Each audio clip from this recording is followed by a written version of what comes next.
In this video, I'm going to focus just on showing you the procedure for a dependent samples t-test in SPSS, and then the video after this will go into the interpretation. So for some background information, this is from the PowerPoint 15 activities that we're doing in Psych 144. And the scenario that we have is that a researcher thinks Pilates decreases stress more than yoga. So they decide to conduct a study where participants are randomly assigned to an order of conditions, meaning that all participants are going to be in all conditions. And you can see that here by the setup of the data. So this is one person. When they were in the yoga condition, their stress was 35. And when they were in the Pilates condition, their stress was 18. We also have age here.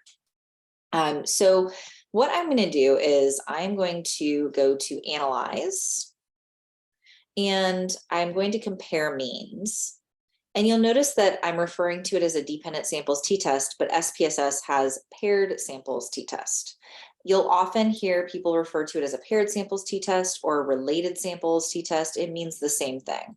So we're going to do a paired samples t-test. So I'm going to click on that. Now notice that this is different than the independent samples, the way it's set up.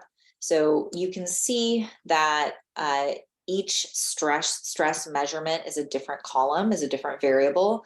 And so we need to analyze it in a different way. So what we'll do here is we're going to take our stress scores for both yoga and Pilates and move them over where it says variable 1 and variable 2.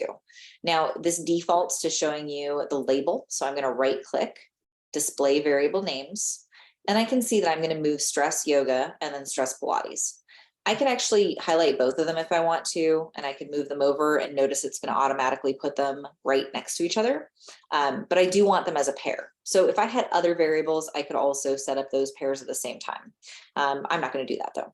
So this is all that you need to do here. You'll notice that it defaults to estimating the effect sizes. That's good. We want the estimated effect sizes. Options doesn't give you any additional option here except to change the confidence interval. And so I'm just going to say, okay. And now you can see that I have the paired samples results. I'm going to export this. So I'm going to go to File.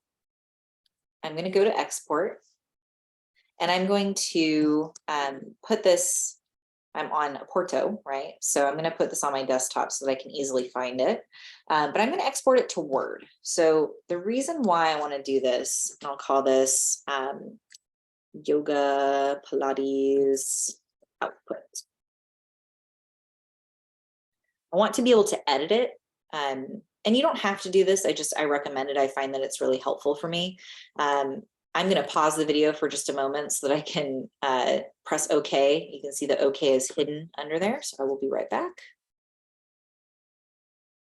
It's a fun little Oporto quirk that you can't press OK sometimes unless you go into the full window mode, which I can't record. So just a little hiccup. So I do have this output. I'm going to save it. So I'm going to save it as a .spv file. The problem is that I can't open that on a computer that doesn't have SPSS. So that's one of the benefits of exporting this to Word or even to PDF, but I use Word. So I'm going to save my output and I'll hold on to it. You can always open it in the lab or if you use Oporto. But I now have my output in Word. So just to show you, if you're in Oporto, you can click on this file download button. And then I would just find my output that I was using. So I would look for my Yoga Pilates output and I would just click download and that will become available on my computer. So I'm going to go ahead and end there, and then I will go through what these findings mean in the next video.